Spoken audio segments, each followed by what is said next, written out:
Sir आपका परिचय दीजिए।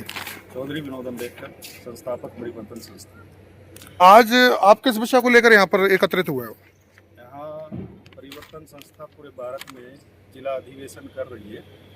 बाबा साहब अम्बेडकर, फुले, काशीराम, दीना भाना और भगवान दास की विचारधारा को लेकर, ताकि समाज के बीच में महापुरुषों की विचारधारा को पहुँचाया जा सके और महापुरुषों की विचारधारा से समाज को एकजुट किया जा सके, उसी को लेकर आज यहाँ पे कार्यक्रम किया था। सुनने में आया है आपका संगठन व्यवस्था परिवर्तन की बात कर रहा है, क्या मैं जान सकता हूँ?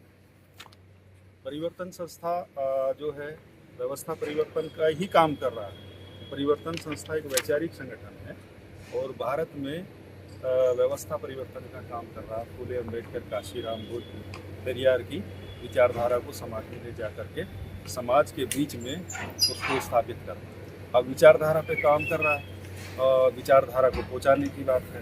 तो विचारधारा को पहुंचानी है तो उसके लिए सेमिनार लगा रहे हैं देश के अंदर में, अधिवेशन लगा रहे हैं देश के अंदर में, कैडर कैंप चला रहे हैं देश के अंदर में, व्यक्तिगत रूप से लोगों से मोहल्लों में और बस्तियों में जा कर के चर्चा कर रहे हैं। तो इस प्रकार से आज बड़े पैमाने पर यह काम चल रहा है पूरे भारत में और अंतिम पायदान की जातियों में आज महापुरुष बाबा साहब अम्बेडकर, पेरियार, भगवान दास, फुले ये सब पहुंच चुके हैं। ये आज अंतिम पायदान की जातियों में पहुंच चुके हैं। तो ये अधिवेशन उसी को लेकर। अभी अधिवेशन में थोड़ी देर पहले आपने कहा था एक संगठन, एक नेता, एक विचारधारा की बात कही थी। हाँ। ये डीएससी समाज में किस प्रकार आप इसको लाना चाहोगे? आज जो है ये जो डीएससी समाज है, डिप्रेस्ड शेड्यूल कास्ट, तो ये जो डीएससी समाज है ये जातियों में बिखरा हुआ है। तो बहुत सारी जो जातियां हैं उन जातियों के संगठन हैं, उनके नेता है, यानी कि 70 बस्ती और 72 नेता वाली स्थिति इस समाज के अंदर आ गई। ये समाज एक बहुत बड़ी संख्या में है, बहुत बड़ी संख्या में यानी कि बहुत बड़ी ताकत में है, लेकिन ताकत बिखरी हुई है। और ताकत के बिखरने का कारण है कि 70 बस्ती 72 नेता, क्योंकि सब ने अलग अलग जातियों के संगठन बनाए हैं, अलग अलग जातियों में बटे हुए हैं।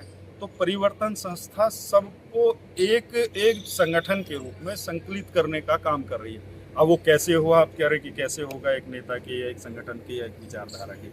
विचारधारा तो फुले, अम्बेडकर, पेरियार, काशीराम, दीना भाना और भगवान दास की हम लगभग उत्तर भारत में पहुंचा चुके हैं। अंतिम पायदान की जातियों में डीएससी समाज के अंदर वो पहुंचा चुके हैं। तो विचारधारा लगभग पहुंच रही है। अब दूसरा प्रश्न आता है संगठन। तो संगठन प्रचारित रूप से तो वो भी पहुंच चुका है, परंतु जो है लोगों के सब लोगों को उस संगठन के माध्यम से इकट्ठा होने के लिए थोड़ा समय लग रहा है। समय क्यों लग रहा है? क्योंकि अभी तक उनका जो थॉट प्रोसेस है, तो उस थॉट प्रोसेस को जो दूसरी व्यवस्था, दूसरी विचारधारा है, उन्होंने कैप्चर किया हुआ और उसको जो है अपने प्रकार से, अपने तरीके से उन्होंने प्रोसेस किया हुआ है। अभी हम क्या है, महापुरुषों की विचारधारा से उनके थॉट को प्रोसेस देने का काम कर रहे हैं। तो विचारधारा से जब पूरी तरीके से